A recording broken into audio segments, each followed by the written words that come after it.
Ayan. Okay, okay. Diba birthday? Advance ang birthday ni boss.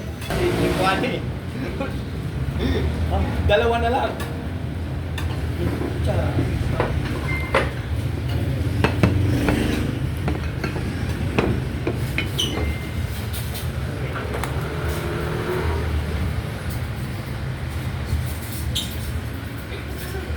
Sarap, sarap, sarap.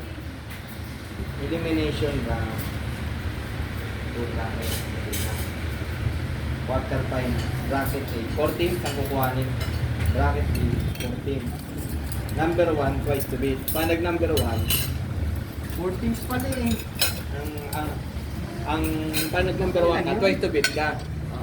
Yun ang magiging benefits mo pag nag-number 1. Yung makakatapat mo, twice to beat ka. Tapos semi-finals, crossover, best of 3. Best of 3 na yung finals. Ito lang ang nabago sa ano natin.